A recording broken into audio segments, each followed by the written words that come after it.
All right, I'm going to get started.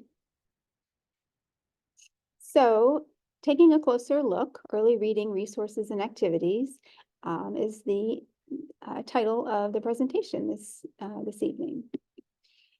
Closed captioning is available for those who need it. It's on the Zoom, it's on the live transcript button that you can see on the screen there.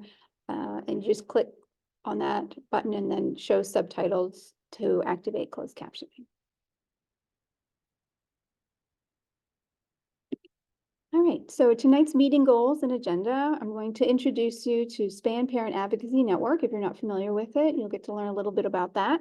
I also will tell you a little bit about the New Jersey Tiered System of Supports Early Reading Project, which is what the project I'm on for this is.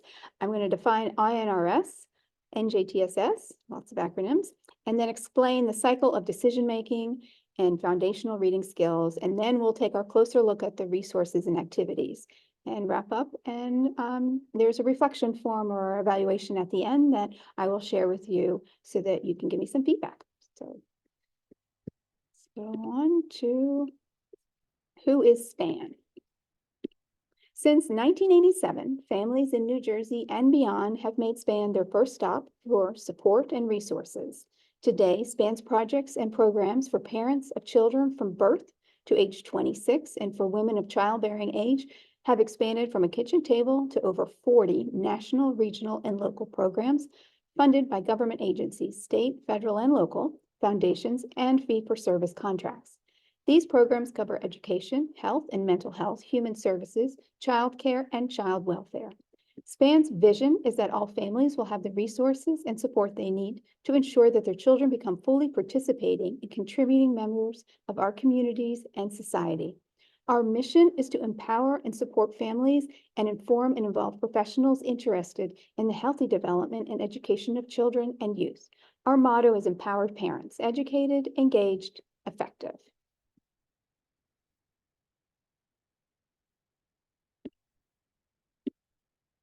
Now I'm going to tell you a little bit about New Jersey Tiered System of Supports Early Reading Project. First, let me clarify that there are two aspects of NJTSS-ER. One of them is the initiative through Rutgers University and the New Jersey Department of Education, and that addresses training for teachers and staff. There will be a link in our resource page or document that is in the folder, and it will have the information, it will take you to the information about that part of the NJTSS-ER initiative. The other aspect of it is family engagement, which relates to the project here at SPAN. The purpose of this project is to engage families in science-based reading instruction and intervention, to assist the New Jersey Department of Education in assessing parent understanding of current intervention and referral service offerings, and to increase parent understanding and advocacy of science-based reading instruction and intervention. So NJTSS-ER is a partnership between the New Jersey Department of Education and SPAN Parent Advocacy Network. So as we learn about science-based reading instruction and intervention, we're also going to learn about foundational reading skills. These are terms that we can and should be getting familiar with to understand how they work with improving outcomes for young readers. There's a specific support service in place in every district because it is a part of the New Jersey Administrative Code, and it's called Intervention and Referral Services, or INRS, as it is commonly referred to. And that addresses the full range of student learning, behavior, social, and health problems in both general education and special education programs. So in every school, there is or should be a team of professionals. That's teachers, counselors, administrators, related service providers, nurses, etc., within the school who come together throughout the school year to formulate coordinated services and systems to address the full range of a student's school experience, which again, learning, behavior, social, and health problems in the general education program, as well as students determined to be in need of special education programs and services. So INRS is in place for any student who needs an intervention. The way INRS is implemented is through a multi-tiered system of supports and response to intervention. So in New Jersey, we have NJTSS. Now, That's the New Jersey tiered system of supports. There is an early reading initiative, as I've mentioned before, NJTSS-ER. It's a framework that is based on evidence-based practices. So I'll give you an example of how this works in the context of early reading. Tier 1, which are the universal supports. For early reading, that would involve core instruction and curriculum, which is what is happening in the classroom, okay? Tier 2, targeted, would be targeted and small group instruction. Now that is still likely to be in the classroom. And Tier 3 intervention is the most intensive, and that would be one-to-one with a student, most likely happening outside the classroom. So the system builds on New Jersey's current intervention and referral services regulations, calling for the conscious coordination of all school and district level supports to target the early reading needs of all students, including those with disabilities. Now, let's talk a little bit about the cycle of decision-making. The cycle of decision-making is where the data is collected to inform the teacher on how the student is doing, and if a target or intensive intervention needs to be implemented. It starts with a universal screener for every child. From that, the teacher will be able to pinpoint areas of need for a student and determine if a diagnostic test, which is more specific to a reading skill, needs to be used based on the results of this data. The targeted small group instruction is provided. If there continues to be a need, the more intensive intervention will proceed. Now, this cycle of decision-making happens throughout the year to inform the teachers how students are doing in the classroom. The importance of Tier 1 comes back to the in-class curriculum and the strategies that are being taught in the classroom. So let's look at the universal screener. So here is an example of universal screening. And this you can see for each grade, there are foundational early reading skills marked. These are skills that would be assessed in each of the grade levels. So for letter naming and phonemic awareness, you can see that these would be kindergarten and first grade. So for phonics and decoding, these go across all grades, kindergarten through third. And for oral reading fluency, you see first, second, and third. And that's not to say fluency isn't practiced in kindergarten. It's that it is still developing at that level. And then comprehension and retell in second and third grade. Again, things that can be practiced in kindergarten first, but still being in development. So these skills would be included at these different grades in a universal screener by a teacher. All right, so now let's go on to take a closer look at some resources. These are 3 organizations that I've researched and pulled information from and resources from. The National Center on Improving Literacy, Read by Fourth, which is a Philadelphia-based organization, and Reading Rockets, launching young readers. We're going to start with National Center on Improving Literacy. NCIL is a partnership among literacy experts, university researchers, and technical assistant providers with funding from the United States Department of Education. It is an online resource that has an extensive library on their website with a vast amount of information on early literacy for teachers, parents, state agencies, school districts, and advocates.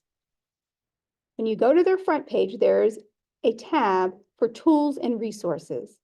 This is where I went to find implementation toolkits. For our purposes tonight, this is what I'm going to focus on.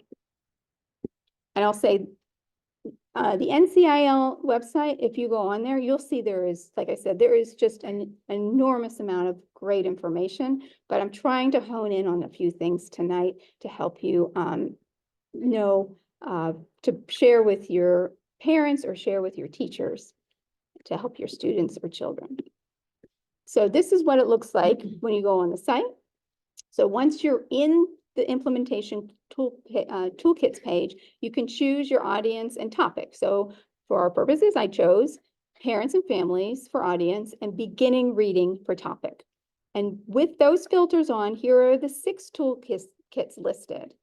1, alphabetic principle and phonics, 2, fluency with text, 3, learning about your child's reading development, 4, phonological and phonemic awareness, 5, supporting students with reading needs, and 6, supporting your child's literacy development.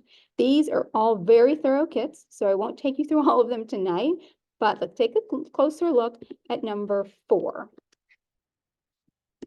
All right, and that is phonological and phonemic awareness as one of our foundational early reading skills, right? So let's go on to see. When you go on to that page in that toolkit, the first thing you'll notice is that it will tell you what you will learn and what the toolkit will include. You will learn what phonological and phonemic awareness are and why they are important.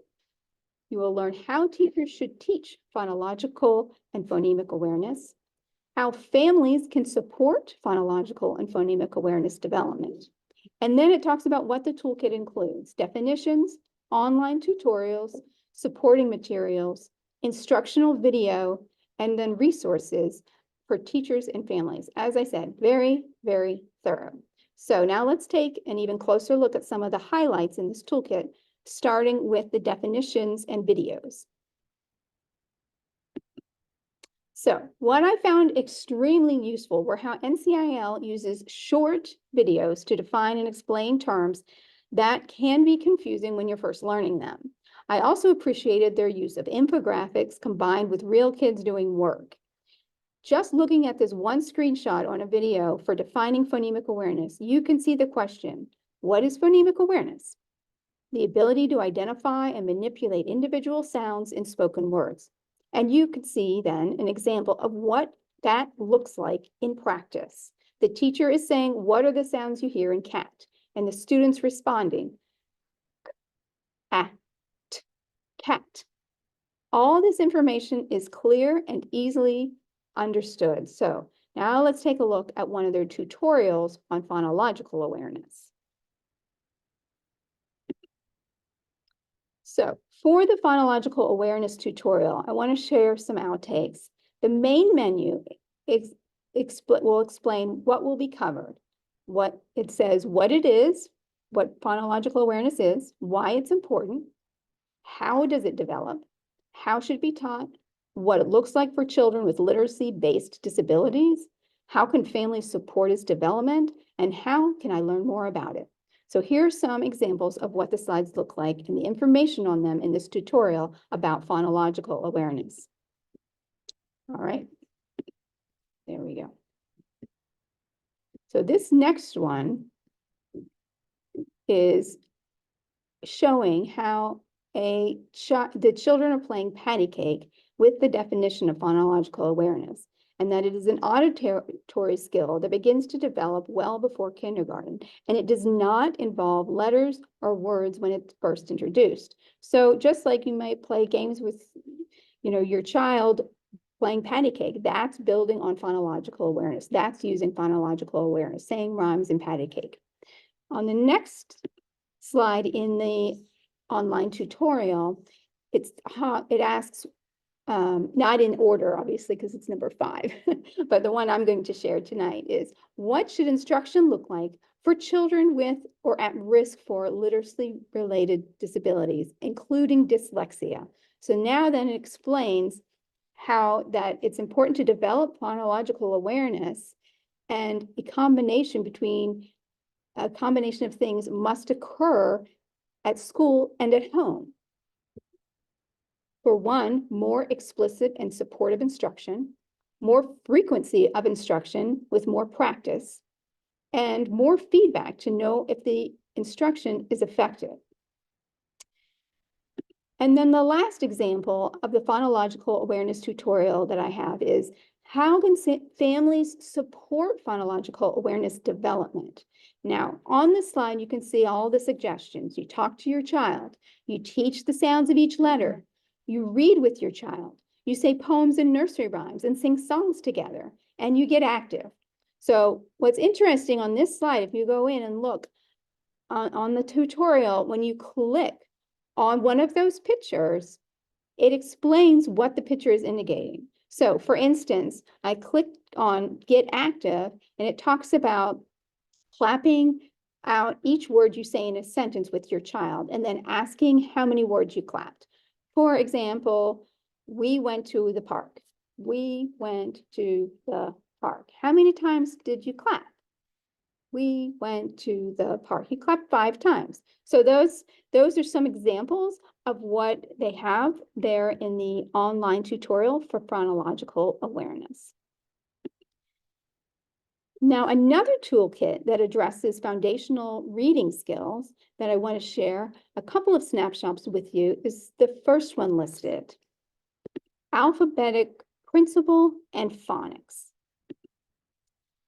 All right, so as a part of the toolkit for alphabetic principle and phonics, you'll be on the first page, and the definitions you'll see are alphabetic principle, the idea that letters and groups of letters match individual sounds and words. Phonics, reading instruction on understanding how letters and groups of letters link to sounds to form letter-sound relationships and spelling patterns. So I find that these definitions are very clear and user-friendly. So that is extremely important as people are just getting comfortable and starting to understand some of these terms, right? So in the video on phonics, it shares this definition and gives examples. So you can see there's I took a little screenshot from the video on phonics, and it talks about B says B like bat. TION says shun, like in the word option. The ability to apply these predictable relationships to familiar and unfamiliar words is crucial to reading success. It has a little exclamation point down there in the corner to make the point. So the last example is the screenshot from the same video on phonics, and why is phonics important? And this kind of ties things together in terms of how it works with other key reading skills. Why is phonics important? And here you can see that using the word sun ties it together with the phonemic awareness and identifying that each letter has a sound, right? And the phonemic awareness, the importance of sound, the ability to identify and play with individual sounds and spoken words. And then it also looks at the print and how it's written. And then it also talks about fluency, the ability to read words, phrases, sentences, and stories correctly with enough speed and expression. So this is some examples of what the NCIL has on their online tutoring and their definitions with their videos. So now I want to talk a little bit about Read by Fourth, and we'll take a closer look at some of their resources that they have. And it's really going to be, you'll see some excellent flyers that are going to be, or that are included in the resource folder. You'll see they're great graphics and easy to digest. So something that you can have at home or in your classroom to help. All right. So the first one is the anatomy of a reader. And I love the way that all of these statements are actually affirmations that are used in this graphic. I learn new words and ideas. So when I find them in a book, I can relate. I can hear the sounds within spoken words and can sound them out when reading. I can hold a book, turn the page, and read in order. I can name many letters and words when I see them. I can read smoothly with speed, accuracy, and expression. I found my reason to want to read. So you can see that's all vocabulary and background knowledge, phonological awareness and phonics, print awareness, letter and word recognition, fluency, and motivation. All of those statements, though, are saying that the child or the student is doing them and can do them.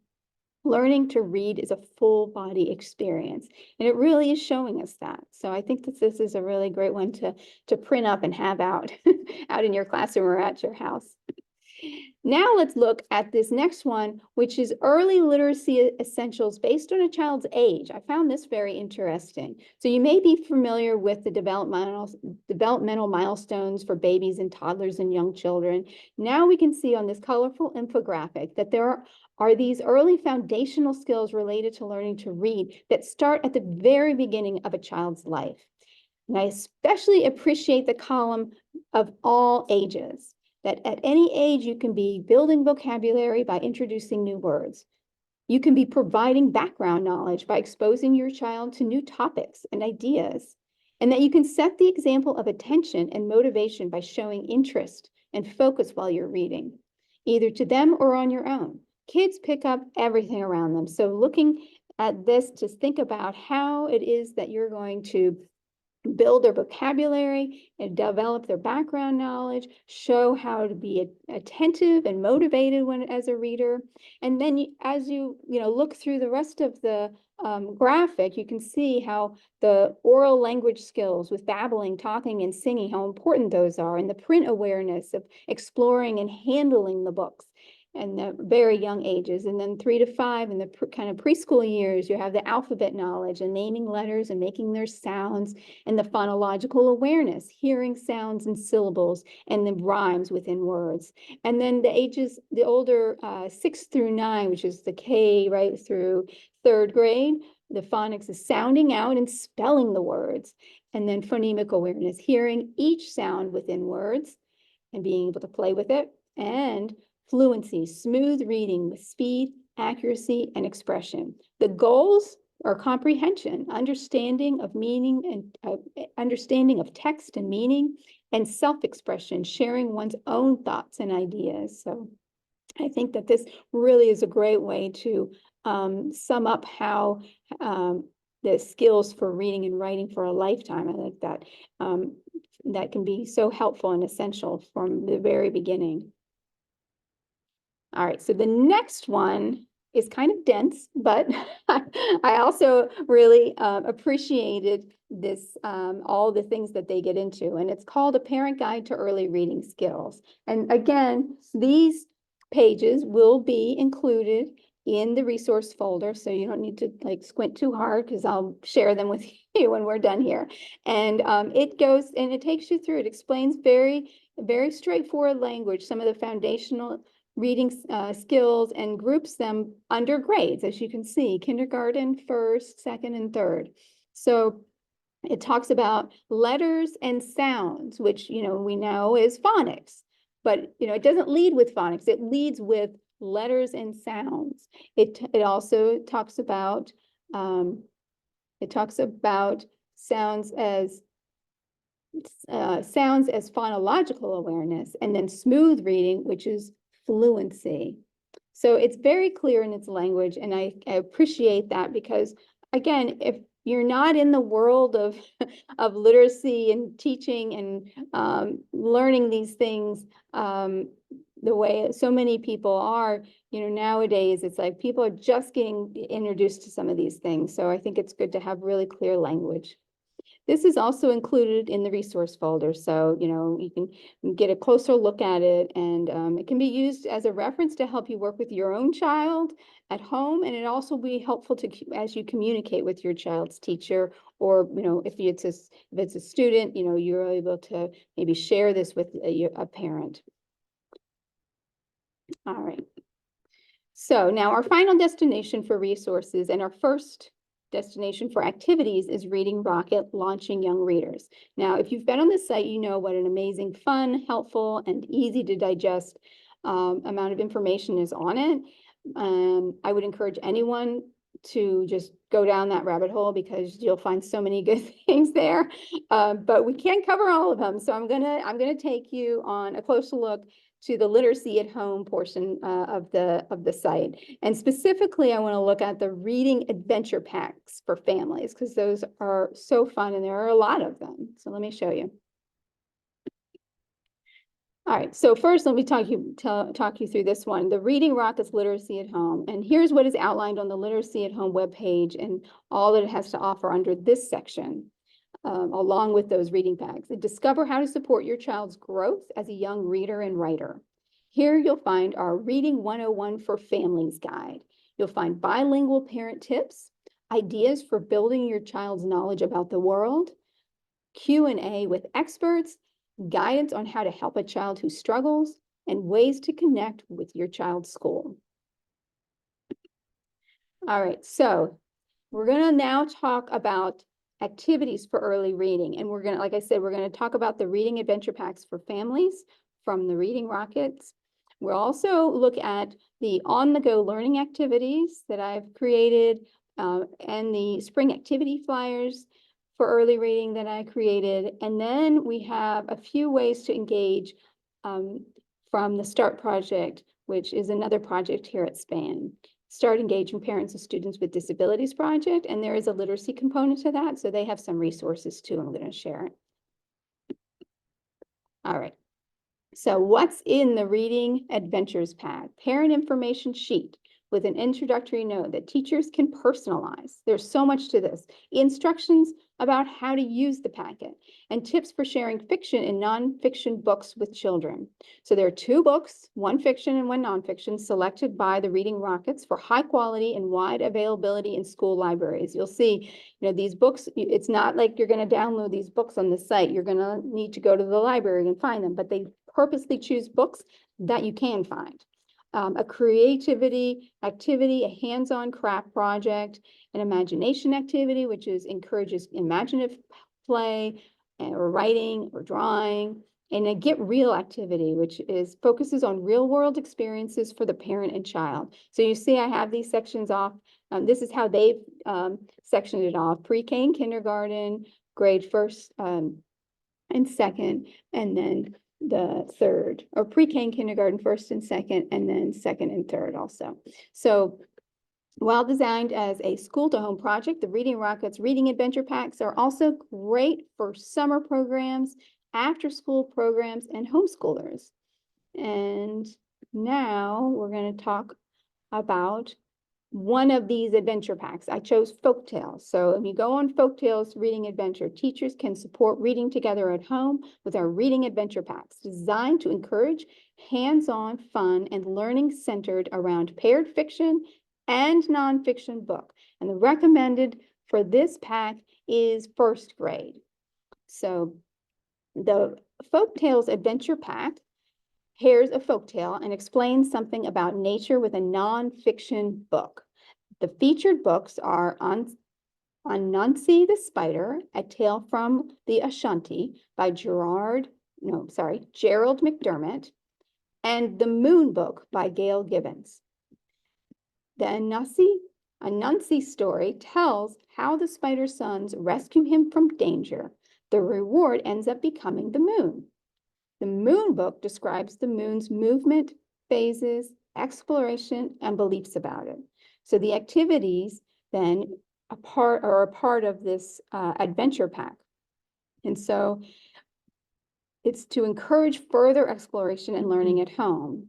And this hands-on craft you can see of making the moon in its cycles is an example.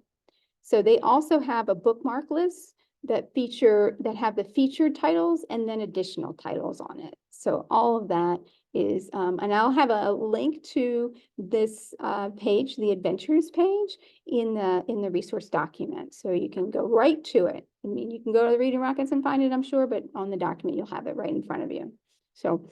So many good, as you saw in the last slide, there's umpteen of these adventure packs. So lots and lots to choose from.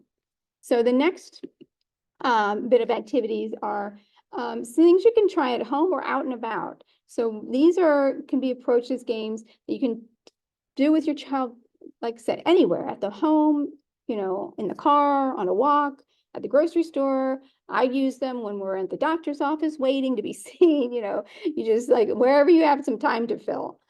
First is the I Spy. So you are probably familiar with I Spy already, and you use it maybe with colors, like I spy with my little eye something blue. And then the child looks around for something blue and see if they've picked the same blue object or thing that you've picked. So I'm going to give you 2 other ways to play I Spy. One is with letters. So I spy with my little eye the letter M. And the child can look around to see if they spot it. If the child is still becoming familiar with their letters, you can first show them the M and then play the game, right? So you can give them that prompt, and then play the game. The other way you can do it is, or a different version, is to use the sounds of the letters. So you can say that you spy with your little eye that something that starts with the letter M. And so then you can go around and talk about things that you see and say what they start with and the sounds that they start with until you find the one that starts with M. So the next game is called Clap Words Clap, and this is using compound words such as rainbow or mailbox.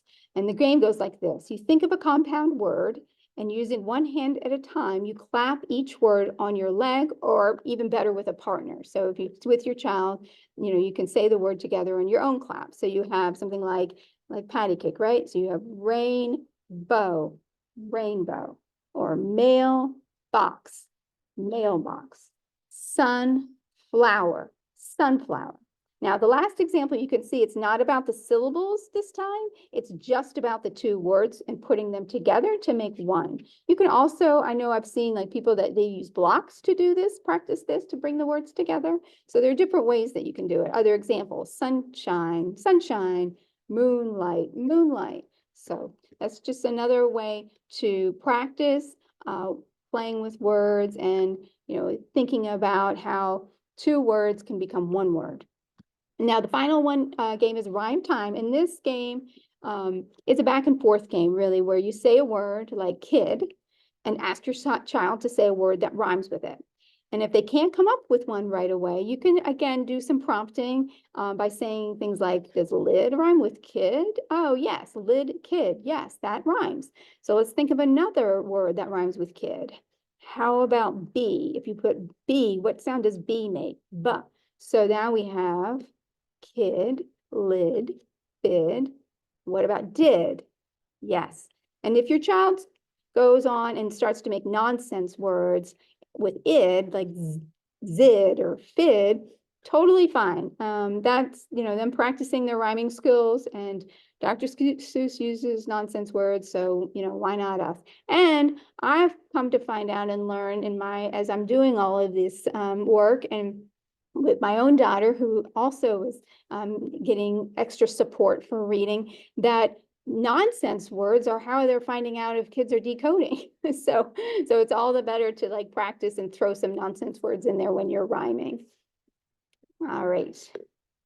So now, none of these games involve sitting down necessarily with a book and looking at it with your child. And those things, of course, are things that you would want to do. You want to sit down as much as you can to spend time and read to your child and read with your child. But sometimes we're busy and we have things to do on the go, and these are just easy games and things that you can do while you're out and about, and still finding ways to fit in some literacy skills practice. So these are the on-the-go learning activities.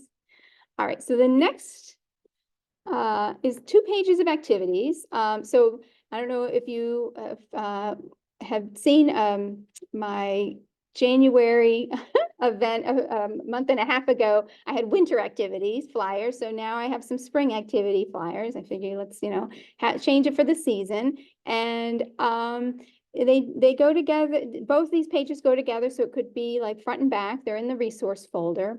I am going to look to see, we have a bilingual specialist at SPAN who on the START team. So I will look to see if she'll be able to translate them to Spanish. But anyway, this one, we have a match and find that you can maybe sit and do with your child, because some of the words on the right might be a little hard for them to decode, but it's a good practice for you to sit with them to try to decode some of them and look for blends and, vowel teams and things like that. So that's, and they're all spring-like words, as you can see. And then the other part is rhyme time. This is when you're looking at the left side, and the rhyme time is finding as many words as you can to rhyme with these spring words. And the other page is one with just a bunch of activities. And so, read through and again, when you're out and about, some of these things are happening, working on talking about not doing nonfiction book and looking for facts, sharing time together, working on fluency by reading together, doing that so that you're sharing the, modeling, right? You're reading with expression and smoothly so that your child can hear that. And again, when they have a chance to practice their reading, encourage them to read passages more than once. And we encourage to read a book more than once, that's where they're getting that practice for fluency. I also included a game I like to play with my daughter about like going on a picnic. And, if I go on a picnic and I'm going to take, and it's an alphabet game. So you say, okay, I'm going to take something that starts with the letter A. You start with that, like apple. Say, and then she would say, I'm going to go on a picnic and I'm going to take an apple and a banana. And so we go through the whole game, but we have to list every word that the person, that they say before you. So it gets really long. It's, it's a fun memory game, but it's also thinking about those skills of like, alphabetizing and, that first letter and coming up with the word for every letter, or, and, trying to find, sometimes we're, trying to find foods with all different letters and stuff. So it's fun. The other thing I included is a joke, because I think I'm finding like that sometimes jokes are good ways to hear how a word that sounds like something, it can mean something else. So, and that, the pun. So one of the jokes I included was, why did the bicycle fall over? Because it was too tired. So I don't know, my 9-year-old got a kick out of that. And I thought I would share that. And I think that's something that, again, to play with words and to think about them in a fun way, and just, make it about like interacting, right? And having that good time together. So that's what these flyers are all about, these spring activities flyers. Now I'm going to go into our SPAN Start Literacy project, which like I said, I'm also on this, and we have a texting program. So every week we send out a text about literacy. It's like a little tidbit of, maybe it'd be something about phonemic awareness or phonological awareness or fluency. We also do, we'll also text you if we're having any kind of an event or information that we think is important to share. But a lot of them are just tips and information and little activities or questions you can ask your kid. And those come about once a week. We also have a grant through World Reader Book Smart app. And all of this, again, is going to be in the resource folder. But this is an app you download onto your phone, and there are tons of books there. And with each book, there are a few activities. And it all has English and Spanish. And it has a lot of good, just nice, wide variety, diverse books on that app. And, then if you don't have a regular book, you'll have your phone, which will give you access to an ebook.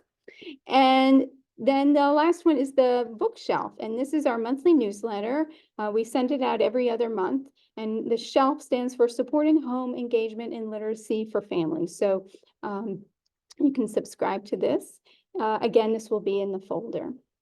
And last, we have the literacy project. The Start Literacy Project has a mini grant with the bookshelf. So if you're interested, you can share this with your school district, and they complete a needs assessment that provides us with data to create a customized action plan. And then we help school teams design activities, plan outreach strategies, provide tools to enhance two-way communication, and provide even more resources to support learning at home. All right, so that is the presentation. And I hope it was helpful for you all. If you have questions, I'm open to them. Thank you for your attention. I'm just going to put on the last slide. So if you have a chance to fill out the reflection form, I'd appreciate it.